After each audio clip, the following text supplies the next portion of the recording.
4 minutes and 37 seconds ago, in a packed House Judiciary Committee hearing room with 17 cameras pointed at the witness table, something happened that will fundamentally alter how Americans view the FBI's handling of the Epstein investigation forever.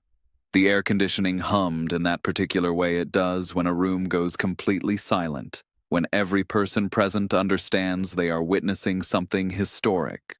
Representative Pramila Jayapal from Washington's 7th District walked to her seat carrying a thin blue folder, set it down with deliberate precision, and within the span of one congressional questioning session, systematically dismantled FBI Director Kash Patel's entire narrative about transparency, declassification, and witness protection. The blue folder became the most important object in American politics within minutes of the hearing ending.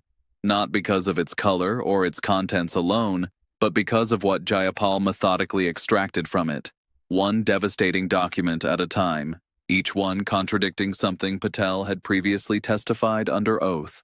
This was supposed to be routine oversight. Standard FBI budget discussions scheduled for January 22, 2026.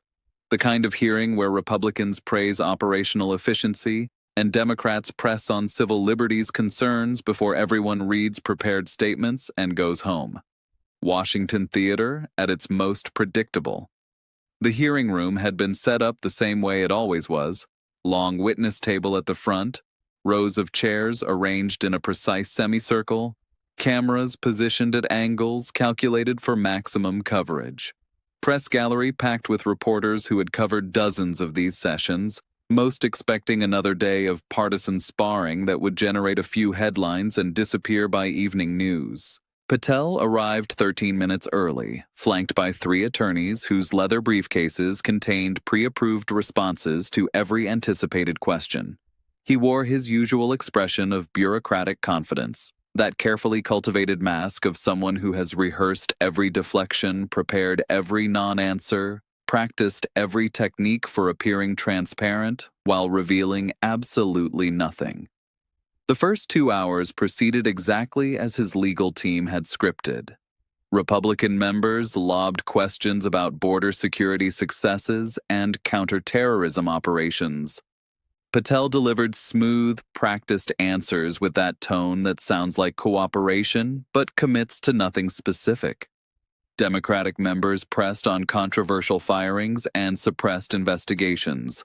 Patel deflected with precision, citing ongoing matters and classification protocols. Then, Jayapal got her turn at 11:47 a.m., and the temperature in the room dropped in a way that seasoned congressional observers immediately recognized. She opened the blue folder with theatrical slowness, the kind of deliberate motion that signals something documented, something specific, something that cannot be deflected with bureaucratic language. The folder itself was unremarkable, standard congressional issue, thin enough to hold maybe 20 pages, maybe 30. But Jayapal almost never brings props to hearings. She is known for her razor-sharp memory, her ability to quote testimony from months prior without consulting notes. The folder meant she had something physical, something she wanted everyone to see, something that would look devastating on camera. Behind Patel, his 3 attorneys noticed it too. All 3 leaned forward simultaneously, a choreographed gesture of professional anxiety that seasoned observers recognized immediately as the moment lawyers realize their client is walking into something they had not prepared for. What happened next will be studied in law schools and political science courses for decades as a masterclass in congressional oversight. Jayapal pulled out the first document, an internal FBI memorandum dated November 3, 2025, bearing official letterhead and classification stamps clearly visible to every camera in the room. The subject line read, "Classification Review Override Authority," and the implications of those 4 words would reverberate through Washington for months. The memorandum detailed how Patel had personally flagged 47 witness testimony files for permanent classification override. Not his staff, not a classification review board, not career specialists following established protocols. The director himself had suspended standard declassification procedures and personally blocked the release of testimony from 47 witnesses who had come forward to describe what they saw, what they experienced, what they could identify about Jeffrey Epstein's criminal enterprise. The document bore Patel's digital signature at the bottom, time-stamped at 2:34 a.m. on November 3rd, a detail that raised immediate questions about why the FBI director had been personally handling classification decisions in the middle of the night. Patel's face went through a visible transformation in approximately 5 seconds. First came shock that she possessed the memo, that somehow this internal document had made its way to congressional oversight. Then rapid calculation, his eyes moving as he mentally cycled through possible responses and their consequences. Finally, something that looked distinctly like fear, a micro-expression that cameras caught and would replay for the next 72 hours. His attempt to contextualize the memo collapsed under the weight of Jayapal's preparation. She had anticipated every deflection, prepared for every bureaucratic escape route. When Patel tried to explain complex classification considerations, she cut through with the precision of a prosecutor who already knows the answer to every question she asks. The second document proved even more devastating. A letter from the Department of Justice Inspector General dated December 15, 2025, reviewing Patel's classification override decisions. The IG had identified multiple instances where witness testimony was flagged for permanent classification despite containing no information meeting established criteria for national security exemption. The FBI director had violated his own classification standards to bury testimony that had no legitimate security justification. But Jayapal was just getting started. She pulled out a third document, this one detailing a specific witness file. Testimony from a woman who worked at Epstein's New York residence in 2009, a woman who had named 7 individuals she personally witnessed at the property. None of those individuals worked in intelligence. None possessed government security clearances. None posed any conceivable national security risk.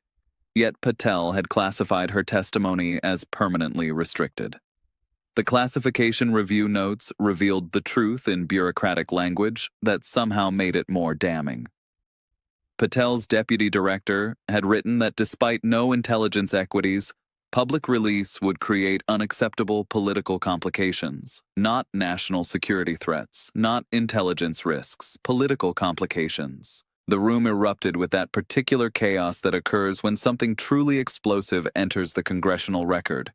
Whispers spread across the gallery. Journalists frantically typed. Republican members exchanged glances ranging from confusion to alarm.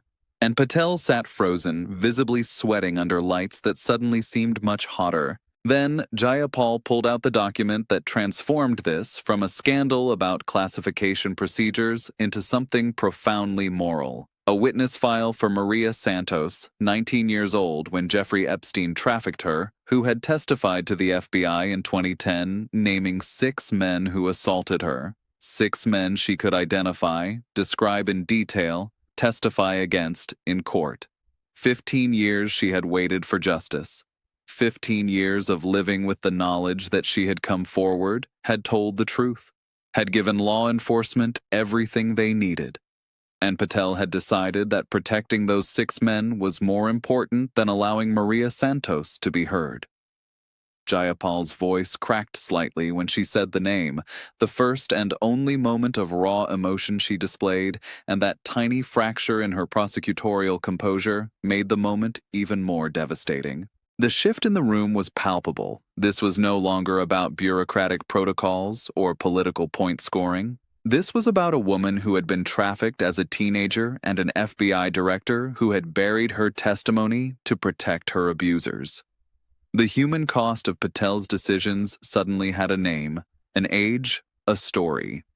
Jayapal's voice carried absolute moral authority as she posed her final question, asking Patel to explain why he had decided that protecting powerful men was more important than giving Maria Santos justice. She asked him to answer while looking at the cameras because Maria Santos was watching, because thousands of survivors were watching, because the American people deserved to know why their FBI director had chosen power over victims. Patel had no answer. No deflection sophisticated enough to escape this corner. No bureaucratic language capable of justifying what those documents proved. His hands trembled visibly as he reached for his water glass. A shake pronounced enough that observers in the press gallery could see it clearly. When he lifted the glass to his lips, water sloshed over the rim, spilling onto the witness table in a way that every camera captured in perfect clarity. His voice failed when he tried to respond, the words dying in his throat. 23 seconds of complete silence followed. In congressional hearings, 23 seconds is an eternity, a confession rendered in the absence of words. The hearing devolved into procedural chaos after Jayapal moved to subpoena all 47 witness testimony files, along with all communications regarding classification decisions and all records of FBI contact with the individuals named in those testimonies. Motions and counter-motions and parliamentary procedure filled the next hour, but none of it mattered because everyone knew what had just happened. Within 60 minutes, footage of the confrontation was trending worldwide. Conservative outlets scrambled to find a defensible position. Liberal outlets called for immediate resignation. Legal experts described it as potential obstruction of justice captured in real time. And somewhere, Maria Santos was finally being heard after 15 years of waiting for someone to care about what had been done to her.